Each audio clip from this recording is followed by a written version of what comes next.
তারা স্লোগান দেয় মুজিববাদ মুর্দাবাদ। কেন আপনি হাসিনা মুর্দাবাদ বলেন? বড় বড় নেতাদের নিয়ে আপনি বাজে মন্তব্য করতে পারবেন না। জিয়াউর রহমান, মরহুম শেখ মুজিবুর রহমান, মাওলানা আব্দুল হামিদ খান বাসিনী, তাদেরকে আপনি ব্যঙ্গ করে কথা বলতে পারেন না। শেখ মুজিবুর রহমান শেখ মুজিবুর রহমান, জিয়াউর রহমান, মরহুম আব্দুল হামিদ খান ভাসানী, ওনাদের জায়গায় ওনাদের অবস্থান আছে, কিন্তু ওনাদের নিয়ে যে আপনি বাজে মন্তব্য স্লোগান দেবেন, এটা গ্রহণযোগ্য না। আমরা দেখলাম যে ধানমন্ডি 32 ভাঙলো, জি, মানে এটা তো শেখ হাসিনার বাড়ি না, না, এটা তো শেখ মুজিবের বাড়ি। এই বিষয়ে আপনি কি বলবেন?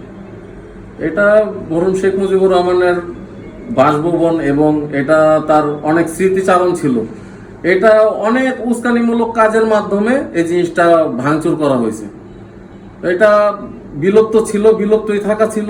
পার্টি অফিসটা আপনি দেখেন বিলুপ্ত ছিল, এখন তারা পরিষ্কার করে আরো আমি মনে করি যে আওয়ামী লীগকে আসার সুযোগ করে দিতেছে ছাত্ররা।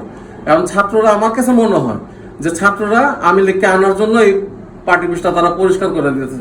যেহেতু এটা বিলুপ্ত ছিল, সবাই দেখতো আর ছিছি করতো, ওই জিনিসটা তারা এখন পরিষ্কার করে দিচ্ছে যাতে যে কোনো সময় এসে আওয়ামী লীগ ঢুকে যেতে পারে, আমার কাছে মনে হয়। ছাত্র বলে আপনি কাকে বোঝাচ্ছেন? ছাত্র এই যে আপনারা কি বলে সমন্বয়ক যারা, এরা ছাত্র। আর ওদের আন্দোলন সংগ্রাম তো আপনার 19শে জুলাই বন্ধ হয়ে গেছে। তারা ঘোষণা দিয়েছে যখন নাকি ডিবি হারুনের অফিস থেকে আইসা তারা ঘোষণা দেয় তাদের ব্যানারে যাতে কেউ আন্দোলন করলে এটা দায়ভার নেবে না।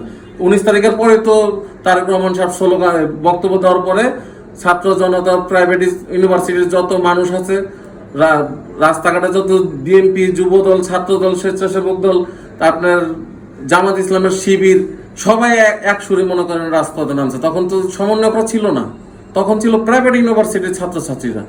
আর যারাই জিজ্ঞেস করবেন তারাই বলবে কি যে আমার এই বিষয়টা হলো কি, এখানে সবাই পুলিশ প্রশাসনে বলতেছে যে এখানে বিএনপি আর জামাতের লোকজন আছে, কোনো ছাত্রছাত্র নেই। আপনারা সবাই সাক্ষী। তারেক রহমান দেশে আসা খুবই জরুরি। তার দলটাকে, বাংলাদেশটাকে, বাংলাদেশের যত দল আছে সব দলের সাথে উনি সরাসরি ফোনের মাধ্যমে যেভাবে যোগাযোগ রেখে একটা গণঅভ্যুত্থানের মূল ভূমিকা পালন করছে। এই মূল ভূমিকা পালনের ব্যাখ্যাটা বাংলাদেশে যখন আসবে, ওনার দলটাকে উনি গুছাবে।